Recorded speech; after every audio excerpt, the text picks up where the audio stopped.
अस्सलाम वालेकुम दोस्तों, मैं हूं आपके साथ आयशा और आप देख रहे हैं खबरी मीटर।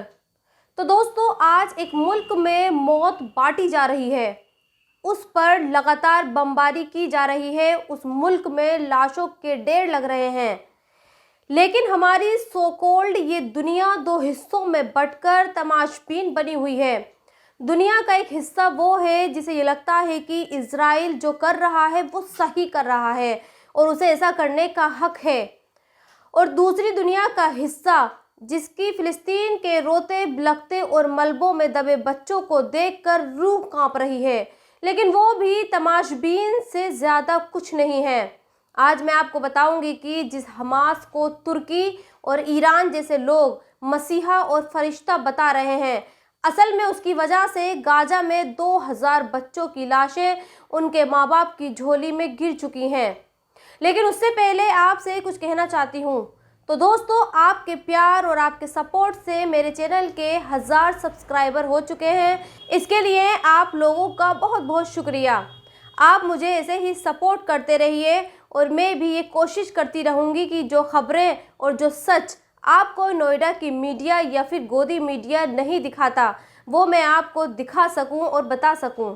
खैर, तमाशबीन और खुदगर्ज दुनिया का सबसे बड़ा और ताज़ा एग्जाम्पल ये तस्वीरें हैं। शायद आपने ये तस्वीरें टीवी पर देखी हो, अगर नहीं देखी तो फिर देख लीजिए। ये तस्वीरें इजराइल की एक एयरलाइंस की हैं। इजराइल अपने प्लेन की सीटों पर उन लोगों की तस्वीरें लगा रहा है जिन लोगों को हमास ने किडनैप किया है, ताकि दुनिया को ये पता चल सके कि हमास के खिलाफ जो युद्ध उसने छेड़ा है वो गलत नहीं है, और वो फिलिस्तीन के गाजा में अपने इन्हीं लोगों को छोड़ने और हमास को ख़त्म करने के लिए बमबारी कर रहा है, मौत बांट रहा है। लेकिन यही दुनिया, ख़ासतौर पर पश्चिमी देश और अपने भारत के लोग प्लेन में लगे चंद फोटोज़ को तो देख रहे हैं, लेकिन उन्हें फिलिस्तीन के ये बच्चे नज़र नहीं आ रहे, गाजा में हो रही बमबारी नज़र नहीं आ रही। हाँ, उन्हें सिर्फ हमास दिखता है, जिसने इजराइल के 200 लोगों को किडनैप किया है और जिस पर यह इल्ज़ाम है कि उसने 40 बच्चों का सिर कलम किया है। कल इसी हमास का सपोर्ट तुर्की ने भी किया।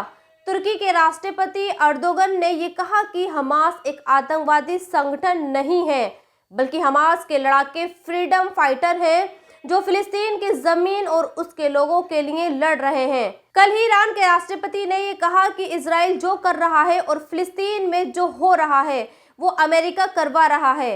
अमेरिका के हाथ फिलिस्तीन के बच्चों के खून से रंगे हैं। उधर साउथ अफ्रीका के राष्ट्रपति लूला भी ये कह चुके हैं कि फिलिस्तीन में जो हो रहा है या फिर इजराइल जो कर रहा है वो वॉर नहीं, नरसंहार है, जिसमें सिर्फ और सिर्फ फिलिस्तीन के मासूम बच्चे और नागरिक मारे जा रहे हैं। लेकिन आज मैं यहाँ एक सवाल उठाना चाहती हूँ और वो सवाल मेरा हमास से है। चलिए एक पल के लिए मान लिया जाए कि हमास एक आतंकवादी संगठन नहीं है, ये फ्रीडम फाइटर है जो फिलिस्तीन के लिए लड़ रहे हैं। तो फिर अगर हमास फिलिस्तीन के लिए लड़ रहा है तो फिर उसने इजराइल में घुसकर कायरों की तरह क्यों वार किया? अगर उसे युद्ध ही लड़ना था तो वो इजराइल को चेतावनी देकर क्यों नहीं लड़ा? और दूसरा, क्या हमास को ये नज़र नहीं आता कि उसने इजराइल के जिन 200 लोगों को किडनैप किया है, उसके बदले इजराइल 2000 से ज़्यादा बच्चों को मार चुका है और बड़ों की संख्या तो इससे भी ज़्यादा है। यूनाइटेड नेशन का आंकड़ा ये बताता है कि इजराइल की एयर स्ट्राइक में 2 दिन पहले तक 5000 से ज़्यादा लोग मारे जा चुके हैं और इनमें से आधे बच्चे हैं, जिन बच्चों की तस्वीरें मैं आपको हर रोज़ दिखाती हूँ। लेकिन देखिए, खुद को फिलिस्तीन का हमदर्द कहने वाला हमास बच्चों के कत्ल को किसी गार या गुफा में बैठकर देख रहा है। उसके हमलों की कीमत फिलिस्तीन के मासूमों को चुकानी पड़ रही है। इजराइल ना तो रिफ्यूजी कैंप को देख रहा है और ना ही अस्पतालों को या फिर मस्जिदों को देख रहा है। उसे जहां भी हमास के होने का शक होता है वो वहां बम गिरा देता है। अब इस बमबारी में हमास मरता है या फिर नहीं ये तो पता नहीं, लेकिन हाँ, गाजा के मासूम बच्चों की लाशें ज़रूर बाहर आती हैं। हमने ये भी देखा है कि अस्पताल में जिन लोगों का डॉक्टर इलाज कर रहे हैं, अचानक उनके सामने उनकी बीवी, बच्चों की लाशें आ जाती हैं और वहीं वो निडाल होकर गिर जाते हैं। अब इस पत्रकार को देखिए, ये पत्रकार पिछले 20 दिनों से गाजा में रिपोर्टिंग कर रहा है, लेकिन कल अचानक उसे ये पता चलता है कि उसकी फैमिली जो कि अपने घर बार छोड़कर कैंपों में रह रही थी, उन पर इजराइल ने बम गिरा दिया, जिनमें उनकी बीवी बच्चे की मौत हो चुकी है। लेकिन ये सब हमास देख रहा है और लगातार देख रहा है। और सिर्फ यही नहीं, हमास के लड़ाके सुरंगों में छिपकर बैठे हैं और हमास के जो कर्ता धर्ता हैं वो विदेशों में आलीशान कमरों और सोफों पर बैठ बैठ कर खेल रहे हैं। कल लीबिया के बैरूत से आई इस तस्वीर को भी आपने टीवी पर देख लिया होगा। इस तस्वीर में 3 लोग हैं, एक हमास का कर्ता धर्ता है, एक हिजबुल्लाह का कर्ता धर्ता है और एक फिलिस्तीन के इस्लामिक मुजाहिद का कर्ता धर्ता है। ये तीनों फिलिस्तीन से बहुत दूर बैठकर बैरूत के एक आलीशान होटल में मीटिंग कर रहे हैं और इनकी वजह से फिलिस्तीन के 5000 से ज़्यादा लोग मारे जा चुके हैं। सोचिए ये कैसे लोग होंगे जो खुद को फिलिस्तीन का हमदर्द बताते हैं और जब फिलिस्तीन के लोगों को इनकी ज़रूरत है उनके पास ही नहीं है। खैर, आज इस तस्वीर से भारत के मुसलमानों को भी सीखने की बहुत ज़रूरत है और वो इसलिए है क्योंकि कल को उनके साथ भी ऐसा ही होने वाला है। वो हर 5 साल में जिसे अपना खैरख्वाह समझकर वोट देते हैं, वो मुसीबत के वक्त ऐसे ही कहीं आलीशान कमरों में बैठा होगा और आपको ये दिखाएगा कि वो आपके साथ है। ज़रा आप इन तस्वीरों को देखिए। ये बीजेपी के नेता टी राजा सिंह हैं। ये शस्त्र पूजा कर रहे हैं, लेकिन जिन हथियारों की ये पूजा कर रहे हैं वो किस तरह के हथियार हैं ये मुझे बताने की ज़रूरत नहीं है। लेकिन हाँ, मैं इतना आपको ज़रूर बता सकती हूँ कि हरियाणा में ऐसे कई ऑर्गेनाइजेशन हैं जिनके पास ऐसे हथियार मिलते हैं। वो भी ऐसे ही हथियारों की हर साल पूजा करते हैं। और जानते हैं हरियाणा में क्या हुआ? हरियाणा में मेवात हुआ है। हरियाणा में नासिर और जुनैद को जिंदा जलाया गया है। हरियाणा में आए दिन गौ रक्षकों द्वारा मुसलमानों को मारा जाता है। तो फिर सोचिए, ये हथियार सिर्फ शस्त्र पूजा के लिए तो नहीं होंगे। और हाँ, इन हथियारों को देखकर लोग ये कह रहे हैं कि अगर इस तरह के हथियार किसी मुसलमान के पास होते तो क्या होता। मैं ये कहती हूँ कि भैया ये सोचिए, अब इन हथियारों का इस्तेमाल कैसे और किस पर होगा, क्योंकि शस्त्र पूजा तो एक चाकू से भी की जा सकती है। उसके लिए इस तरह से इंग्लिश वेपन की ज़रूरत नहीं होती। खैर, आप समझदार हैं। मैं तो बस इतना कहना चाहती हूँ कि कल को गाजा की तरह आपको भी मौत के घाट उतारा जा रहा होगा और जिन लोगों को आप अपना कीमती वोट देकर जिताते हैं वो अपने महलों और आलीशान घरों में बैठे होंगे। खैर, आज आपको मैं एक और खबर बताना चाहती हूँ कि और ये वो खबर ये है कि अमेरिका में एक रॉबर्ट कार्ड नाम के एक शख्स ने 20 लोगों को मौत के घाट उतार दिया और अब भी वो फरार है। अमेरिका की पुलिस की तरफ से ये ऐलान किया गया है कि वो इस घातक शख्स से बचकर रहें क्योंकि ये मौत बांट रहा है, ये खुलेआम लोगों को मार रहा है। हालांकि अमेरिका में ये अक्सर होता है। वहाँ हम ये अक्सर सुनते हैं कि किसी एक शख्स ने किसी स्कूल पर हमला कर दिया और किसी बात पर हमला कर दिया। इसमें कोई नई बात नहीं है। हम इसे ऐसे ही नज़रअंदाज कर सकते हैं जैसे बाइडेन गाजा को नज़रअंदाज कर रहे हैं। और हो सकता है कि जिस रॉबर्ट कार्ड नाम के शख्स ने मासूम लोगों को मारा, उसके भी लोगों को किसी ने मारा हो और वो भी बदला ले रहा हो, फिर चाहे उसके इस बदले में मासूमों की जान ही क्यों न जा रही हो। वैसे इजराइल भी तो यही कर रहा है और अमेरिका उसे ऐसा करने का लाइसेंस भी दे चुका है। अमेरिका को लगता है कि इजराइल अगर फिलिस्तीन के मासूम नागरिकों को मार रहा है तो ये उसका हक है। खैर, आगे बढ़ते हैं और आपको एक और चौंकाने वाली खबर सुनाते हैं। आपने इस वीडियो को ज़रूर देखा होगा। इस वीडियो में जो शख्स दिख रहा है उसे पुलिस ने गिरफ्तार कर लिया है और इसको लेकर एक बहुत बड़ा खुलासा किया है।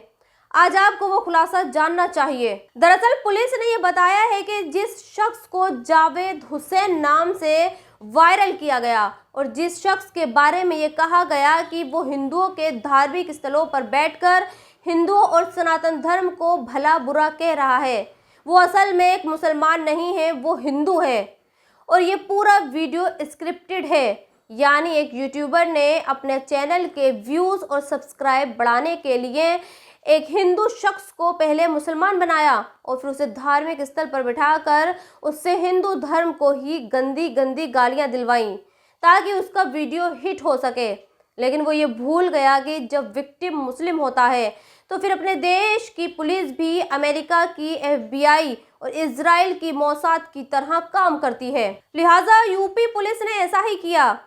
महज 10 से 12 घंटे में उसने ये पता लगाया कि हिंदुओं को गाली देने वाला जावेद हुसैन कौन है। लेकिन यहाँ आप ये देखिए कि आजकल यूट्यूबर्स हिट और फेमस होने के लिए मुसलमानों का ही सहारा ले रहे हैं और मुसलमानों को ही बदनाम कर रहे हैं। उन्हें भी ये लगता है कि इस देश में जिस तरह की नफरतें फैलाई जा रही हैं वो नफरतें एक बार मुसलमान का नाम लेने भर से उन्हें फेमस बना देंगी।